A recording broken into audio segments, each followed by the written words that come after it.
What's going on, dog world? And doing a little quick video real fast. Talking about that needlework and schooling. Alright, what I mean by that needlework, some people run to that needlework or rely on that needlework to try to give them a better animal or pull them out a hole or whatever you want to call it. I seen on one of them podcasts, they said if you got like a 10-7, that needlework will give you a 10. I ain't down that. But what if you just came with a good animal? You see what I'm saying? Or what if you done bred you a good animal? I don't think all that needlework needed. You see what I'm saying? What I mean by that, like, if you buy an animal from somebody, it's very rare that they're going to give you the complete product. But if you breed your own animals, you know what I'm saying, raise your own animals, school your own animals, condition your own animals, and handle your own animals, I believe they'll perform a little bit better for you because you did everything for them. So that needlework ain't too much needed. Another thing, folks be running to that needlework, man, they could be 5 out, 4 out. You already know if it's 6 or 8 out, they're going to be on that needlework. But some are running to the needlework on 5 outs and 4 outs. Like, it might kick in, it might not. You know what I'm saying? You got to know what you're doing. But 5 and 4 outs, you know that person looking to that needlework to bail them out that hole. I feel less needlework is needed if you school your animals properly too. What that means to me, some old dog men say get your animals, put them on the chain, leave them there to 15, 16, 18. Yeah, I know y'all have heard that before. That ain't what I'm talking about when I say schooling. When I say schooling, when my pup is very young, I get to walking them, putting them around loud noises, putting them in different situations so they don't be timid and scary and all that. Riding them in cars, seeing them, how their stomach is, driving fast with the music up loud. Like, that's what I consider schooling. Like, so I school that animal all through his life, if you get what I'm saying. On top of introducing them to flirt pose when they young, a little meal work, very little meal work, but the spring fold, flirt pole, walking, the lead, the collar, all that's done in the younger ages, and that's what I consider part of schooling. If you get around some of these animals, you can tell when a dog man ain't school his animals like that right there. So all that to show, all that helps you in this performance world, all that counts. Remember, whatever you gotta think, like, whatever they not doing, that's what you supposed to be doing. So stay sharp on that schooling thing like that. And then that bond, I believe that bond from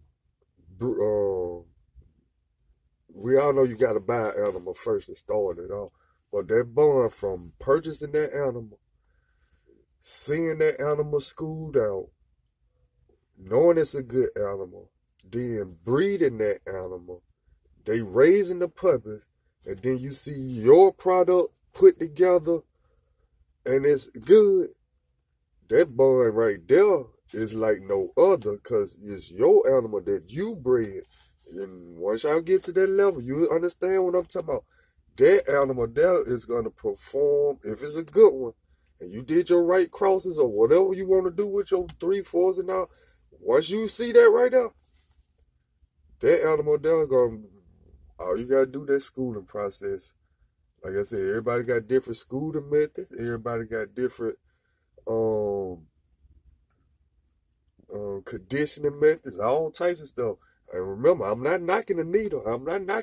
It's just I don't look to the needle to bail me out in no hole or situation, if you get what I'm saying.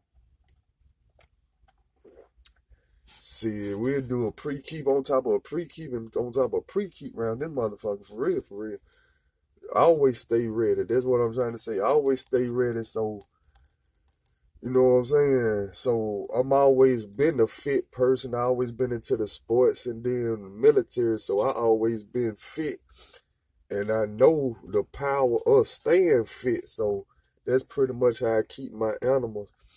Yeah, you got some of them tree huggers or some people that dog. No, my dog ain't skinny. I don't know what you looking at or what some of them be looking at sometimes. I ain't saying about some now, but you know how them people be there say our animals be slender. Some of them, no, them dogs is cut like Mayweather's, if you understand what I'm saying. Big, high hops, long-winded ribs, put real tight in the gut, real big in the front. So that's how we like our animals, so they can take off, take off like that.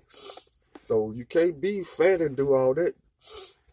So, like I said, I don't have no problem with people working with their animals all throughout their life instead of just at this one time when they hit 15, 16, 17 months. But anyway, that's all opinionated again.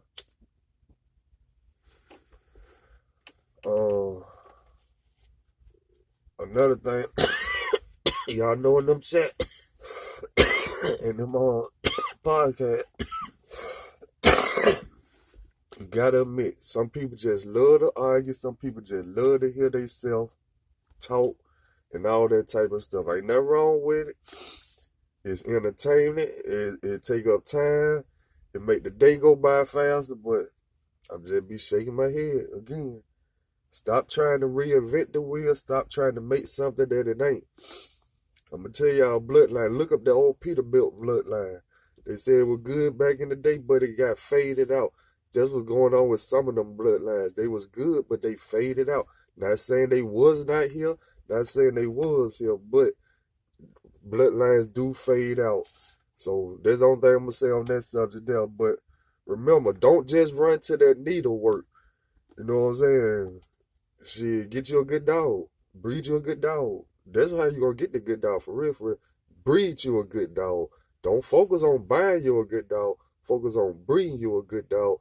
And then you won't need all that needlework, I feel. All right, y'all. Y'all stay sharp out there. I'm out, man.